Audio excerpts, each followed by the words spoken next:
Welcome to the Writer's Dream. This is a show where authors can talk about how they write their books, how they publish their books, and how they market their books. You can find us on YouTube. Just look for my picture, Linda Maria Frank. Click on the picture and about 200 interviews with authors will come up. There's some very interesting information about writing and reading and actually local authors. We have a lot of local talent on Long Island. You can also find us on the LTV website. We are on Cablevision. So we also have a Facebook page. Guess what? The Facebook page is The Writer's Dream. So this is the second part of two shows that we're doing. Usually we talk to authors, but we're doing something called From the Reader's Point of View. And the first show really talked about how you pick a book. And my guest is Mary Lambert. Mary Lambert is an educator. She's a teacher of literature and film. And her favorite book, and it is also the favorite book of many people, is To Kill a Mockingbird. So in this show, we're going to talk about To Kill a Mockingbird. So Mary, hi, how are you? Hi, how are you? I'm good. Good. So explain, from your expertise as a teacher of literature and film, what makes, by the way, the winner of the PBS contest, What is America's Favorite Book? What makes it the winner? Give a brief summary of the story for those who haven't read it. The story is, I think, probably what makes it the great book that it is. And that is that it is simple in many, many ways. It's told from the point of view of a 6-year-old child, Scout Finch. And it's basically about what she and her brother and her friend do in the summertime.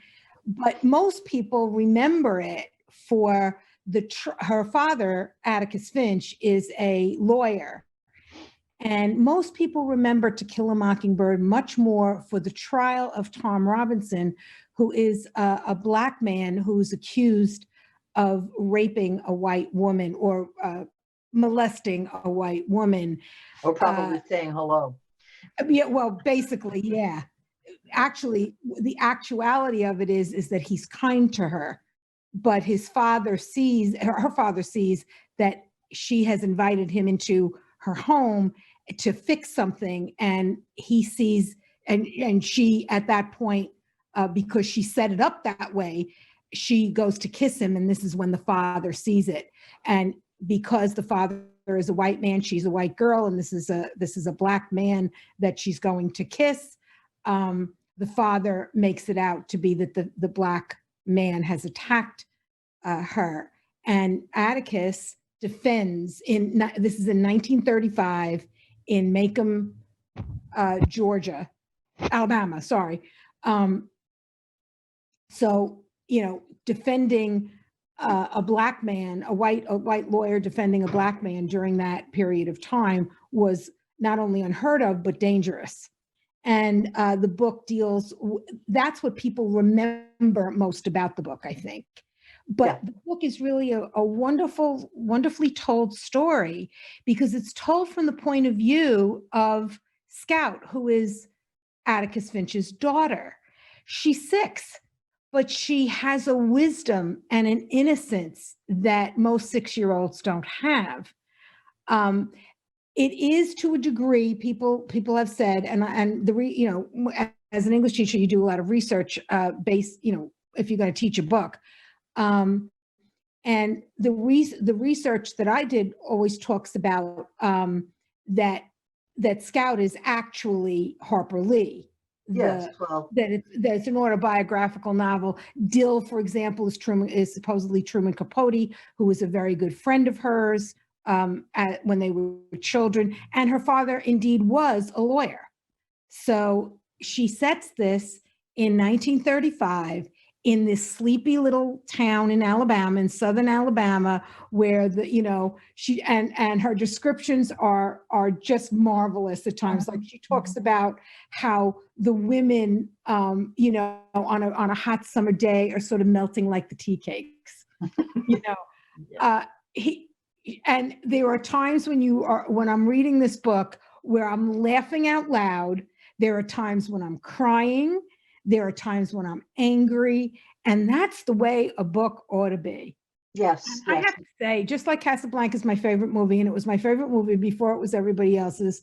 To Kill a Mockingbird is my favorite book, and it was my favorite book before it was a lot of other people's. So the general theme of the book is racial injustice. Yes, to a degree, that's one of the themes, but because I would say that the major theme is much more the idea of innocence and how innocence is destroyed.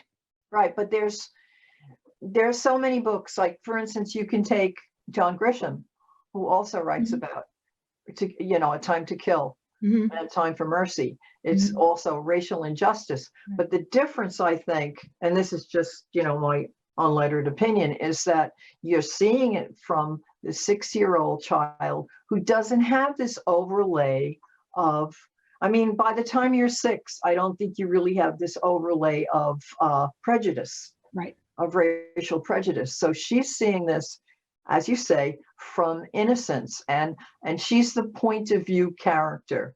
And for an author, if you make a single person the point of view character, it's very hard not to put yourself into it. Mm-hmm. Yeah. Oh, yeah. So yeah, and so that's a brief summary of the story. What's the significance of the title, To Kill a Mockingbird? What is? Well, in To Kill a Mockingbird, there is a whole thing that goes on about the use of guns, and it's established at points in the book that Atticus is not particularly interested in the use of guns. He doesn't think that you really need to use them. He doesn't have one. So his son kind of thinks he's not quite the man that he should be because he doesn't want to use a gun. But at one point, there's a mad dog that starts coming down the block. The dog is rabid. And Calpurnia, who is the mother figure, but is actually the black maid who takes care of the children while Atticus is being a lawyer, she calls Atticus and she says, you have to come home right away. Tim Johnson, which is the name of the dog, we're afraid he's going to start to run down the block, and he's rabid. So he and Heck Tate, who is the sheriff, come, terrorize him back to the house. And Atticus says to Heck, who has the gun, he says, well, try to shoot him, to kill him, because if he begins to run, then he could really be a danger to the neighbors. And Heck basically says, I'm not as good a shot as you are, so please take the gun and shoot him. Of course, Atticus, and if in the movie, it's a wonderful scene as well. Atticus takes the gun and shoots the dog. And of course, Jem is like absolutely flabbergasted by this because he doesn't think that Atticus can shoot a gun. But what Atticus talks about is as a result of that, because then, Jem wants a gun and he wants, all of this, well, you know how to shoot a gun. He said, but To Kill a Mockingbird is the idea of you don't use guns to do things that are not necessary. So killing a mockingbird, you don't kill a mockingbird because all a mockingbird does is sing.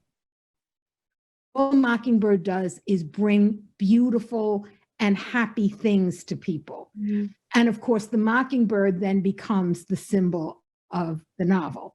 So Tom Robinson who is the black man. He's the mockingbird. He's the mockingbird.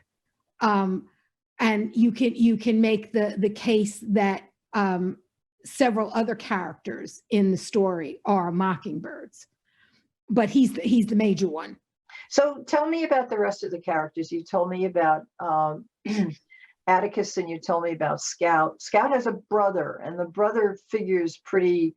Yes. I think he plays that he and Scout play off one another. Yeah, he's a foil for Scout, basically. Yes, and Jem, his name is Jem, also a very significant. Notice the names.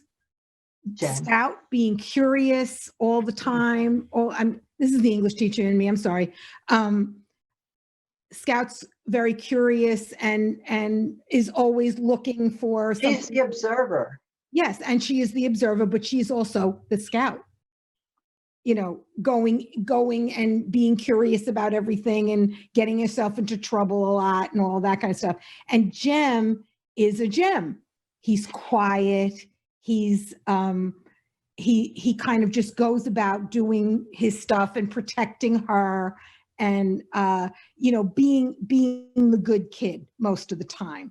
And then you have Boo Radley, who is another major character in the story. And Boo lives next door to Scout and Jem, but Boo never comes out. Boo is a recluse, basically, and it's sort of intimated that he may have some mental problems, but you're never really sure of that.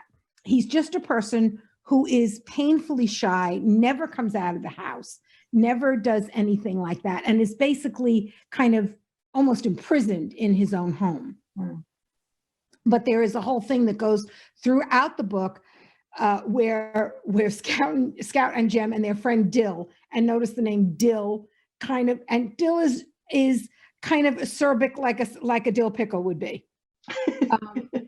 He's kind of salty, he's kind of bitter, like that. And he makes up stories and stuff like that. But they throughout the book, because it goes over a period of 3 summers, throughout the book, Scout and Dill and Jem at various points try to get Boo to come out of the house.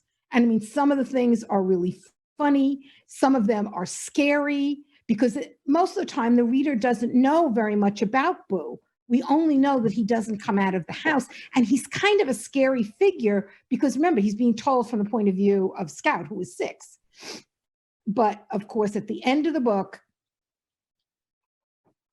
he is the one who saves both Scout and Jem from Bob Ewell, who is basically the villain of the book. And he's the one who has accused Tom Robinson of assaulting his daughter. And because Atticus defends Tom Robinson, his children become the focus of Bob Ewell's anger and the fact that he plans on killing the kids, basically, or hurting them very badly to get back at Atticus. And Boo is the one who saves them. Okay, if Scout was not the point of view character, would it change the book? Yes. If Jem was the point of view character. Yes, if it would change it, because Jem's older. Jem's older by a couple of years, but he's also a very, very different character from Scout. Scout's curious. Scout's adventuresome. Yeah, and she's also righteous. Oh, she is. And I think the name Scout, it's like Girl Scout, Boy Scout, righteous. Well, that too. Yep, it could be that too. And I mean righteous in a good way. Yes. Because if you go Set a Watchman, which is I read that. Written, who knows when it was written? I'm not even sure it was written by Harper Lee, but I read it. And one interesting thing about it is all the flashbacks are the best part of the book. And that's the To Kill a Mockingbird, the basically To Kill a Mockingbird part. The rest of it isn't that good. But Scout is, yes, definitely righteous. She has her own opinions. She'll put up her dukes and fight somebody. In fact, she does several times in the book. She fights schoolmates because they call Atticus a nigger lover. Excuse the words, but those are the words. She fights him over Atticus. She fights him over something that one of the little boys does that that offends her, so she hits him, and she tends to talk with her fists a lot. Jem is a much more placid character. Yeah. He's a much, for want of a better word, he's a more mature character at that point, because he's a little bit older, but he's a Jem. He obeys his father. He's a good kid. He takes care of his sister, and he's not as curious as she is. Right. She gets herself into trouble because of her curiosity most of the time. So the book is compelling, I think, from the point of view that it's this little girl observing really history in the making, and it's the trial scene. I think the trial scene is so brilliant. How would you compare the trial scene in To Kill a Mockingbird with Inherit the Wind? Oh, wow. Oh, that's interesting. I just came up with that. I'm sorry. Thank you. That's really good, though. Well, I think Inherit the Wind is a bit more technical. It focuses more on the competition between the two lawyers. Right. And while you do understand that this is the Scopes trial and there is a defendant in this, it's really much more the back and forth between Clarence Darrow and William Jennings Bryan. Those are not the names. I think the comparison is that the defendant in Inherit the Wind is science. Yeah, well, that's true. And the defendant in To Kill a Mockingbird is justice. Is justice and is racial inequality. I mean, certainly comment and disagree if you will, but that's just my because it's justice, and it's in this particular instance, it's the lack of justice. Yeah. Because racial of injustice, racial inequality, which is one of the reasons why I think the book continues to be popular to this day, because Harper Lee in 1960 was when she wrote the book, and about 1935, she's exposing inequalities that nobody wants to know about. Not at the time, the setting of the book, but also not at the time it was written. In 1960, nobody wanted to know about racial inequality. It was a bit later than that the Civil Rights Act and things like that came into being. So yeah, I mean, the difference is to go back to Inherit the Wind, while Scopes is on trial and science is on trial, they are not the major aspect of Inherit the Wind. The major aspect of Inherit the Wind is the fight between the two lawyers. Personalities. In To Kill a Mockingbird, the major aspect is Tom and Atticus's fight to keep Tom. You really don't get a whole lot about the other lawyer, except when Tom says, well, I felt right sorry for her, speaking about Mayella, and the lawyer says, like, what do you mean? You felt sorry for you, because how could a Black man feel sorry for a white woman? Yeah. Yeah. So but that's the only time you really get to see him. You get to see much more about Atticus from the point of view of Scout, who at that moment is in the balcony with all the Black people because she wasn't supposed to be there in the first place, but she wanted to make sure her father was okay, as Jem did. So Jem, Scout, and Dill are up there with the Reverend watching all of this. So do you think the book is warm? It's compelling. Is it warm? Is it warm in spots? It is. Yes. It's warm in its descriptions of the characters because it brings in humor. Some of the stuff that they talk about is just, it's funny. You sit and you read it and you're laughing out loud. When they talk about how Aunt Alexandra behaves to the kids, she's one of the mother figures and she's Atticus's sister, but she's like this battle axe, and the kids have trouble with her. They don't like her particularly. She's one of my favorite characters. Yeah, she's great. She's a great character. And then there's Miss Maudie, who's another mother figure, and Calpurnia, and how, Calpurnia will give them a little swat on the behind when they're not behaving. So there's a warmth and an understanding, like, yeah, that's how people are, even though there is no actual mother in the book, because Atticus, the wife, their mother, their actual mother, and Atticus's wife has died long before the book takes place. So this book hits it out of the ballpark on theme, plot, characters, setting, description, warmth, everything. Page turning. I read it in one sitting. Oh, yes. Now I have to ask you, how many times have you read this book? Because I know you've taught it. Oh, I would say conservatively 25, maybe 30. Whoa. Because I taught 10th grade for, I just have to remember this now, for 30 out of the 33 years that I taught full time. I taught the 10th grade. And I always used it in the 10th grade. In fact, I was one of the people who did the canon for the 10th grade. So I chose all the books I really liked, So To Kill a Mockingbird, I know conservatively 25 times. And when you're an English teacher, you have to read it through every time, because the kids ask questions, when they're reading it, they're finding things that are different or something, kids always see something that you didn't see. So you better have read that book so that you can respond to whatever it is that they have to say. Yeah, absolutely. Do you think it changed the minds of some of your kids? Do you think it opened another point of view? Yes, because a lot of times that I was teaching this, remember, I was teaching in the 60s, in the late 60s, early 70s.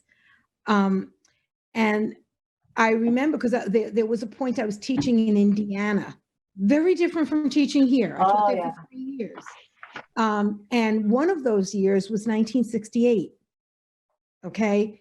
That was the time of the Watts riots and the riots in Chicago, which wasn't all that far away from South Bend, which is where I lived, and Rolling Prairie, which is where I taught. And so, yes, I think it did change some of the kids, because especially, when we talk about, because a lot of it, I think they identified with, because the sleepy Southern town in a lot of ways was very similar to the sleepy town of Rolling Prairie and New Carlisle, where they grew up. Okay, so they had a lot of things that they could identify with. But then when it came to the trial of Tom Robinson, we talked about Emmett Till, because that's what that trial was based on. When I did my research, that was the first time I ever heard of Emmett Till, was when I did my research to teach To Kill a Mockingbird. And so I think that the kids, it did change. I don't know whether it changed their minds completely, but it certainly made them think. Made them think about something. Yeah, about something more than what they had experienced in their lives to that point. So we have about 4 minutes left. What makes a book make it to the big screen?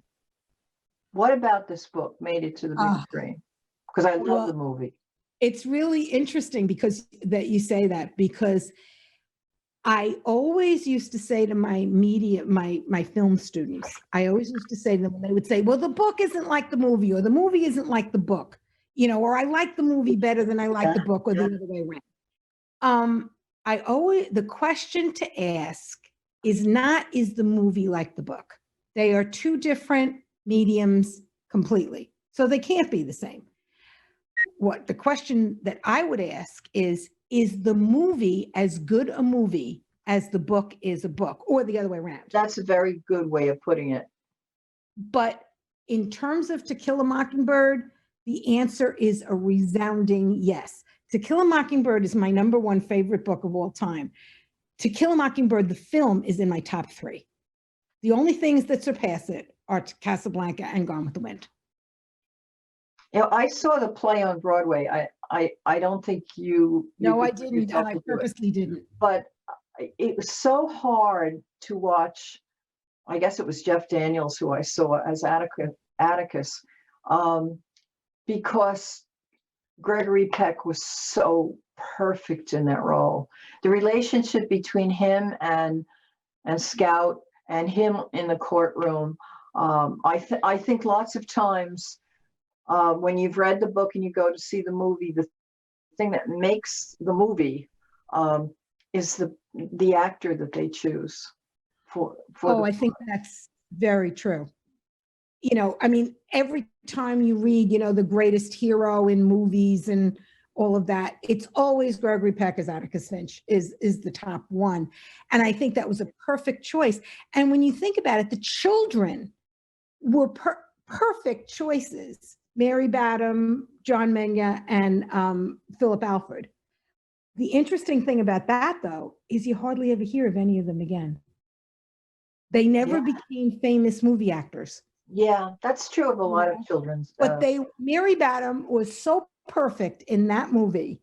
And one of the reasons that I didn't go see the play, well, two reasons. First was my son said to me, he went to see it, and I was thinking about going to see it, and he said, I said, well, what do you think? The first words out of his mouth were, it was like colorizing a black and white movie.